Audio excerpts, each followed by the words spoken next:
Po tashmë gjithë jemi dëshmitar të fillimit një procesit ku përgjegjësia për sigurinë në urën e Mitrovicës do të kaloj tek policia e Kosovës. Kjo vije pas një pune jashtëzakonisht të gjatë dhe të suksesshme të gjitha institucioneve të sigurisë, pas sukseseve të njëpasnjëshme të policisë së Kosovës në sigurimin e rendit dhe ligjit, në ofrimin e sigurisë për të gjithë qytetarët pas një dallim.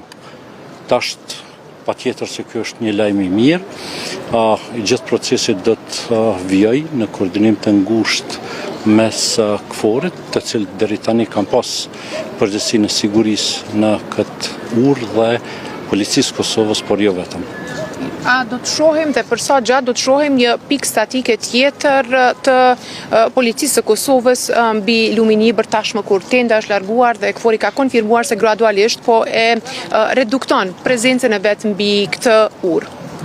Po, sigurisht që me përmirësimin e sigurisë dhe vetë prezenca e policisë së Kosovës do të reduktohet. Është një proces afat shkurtër i cili do të ofrojë garanca për të gjithë se hapja urës do t'jetë një e mirë për të gjithë, pa pasur ndikim negativ në askënd. Do të vijë momenti kur hapat e ardhshëm edhe do të bëhen publike edhe do të shihen ashtu siç po shihen sot dhe një gjë e cila ka qenë breng por edhe simbol i ndarjes për 27 vite do të jetë një kujtim.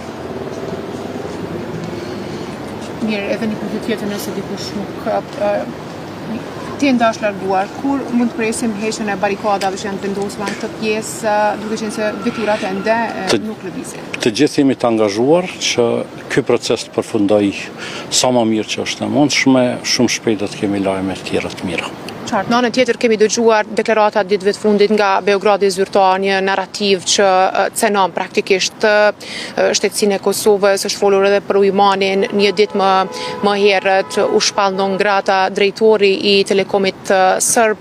Si do t'i komentoni gjitha dhe cila është situata e sigurisë aktualisht në Kosovë?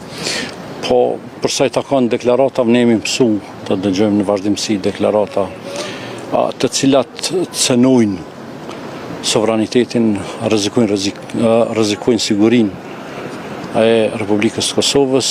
Mirë thonë të drejtën nuk është edhe na bën përshtypje për shkak se nuk jemi të befasuar nga qëndrimet e tyre, ashtu siç kam deklaruar edhe më herët, Serbia nuk ka ndryshuar, është po ajo e 98-99-s, po ajo edhe viteve të mëhershme, por Kosova nuk është më e njëjta. Kosova po forcohet, Kosova realisht po ecën përpara dhe është e gatshme që të marrë gjitha përgjegjësitë për të garantuar siguri për të gjithë.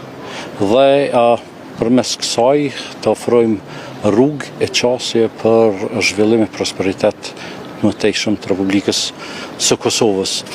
Përsa i takon shpalljes persona non grata apo person pa dëshirueshëm për drejtorin e Telekomit të Serbisë, çdo kush që vjen në territorin e Republikës Kosovës dhe punon dhe pretendon që të rrezikojë sovranitetin apo integritetin territorial të saj, do të përballet me kësaj lloji mase. Faleminderit.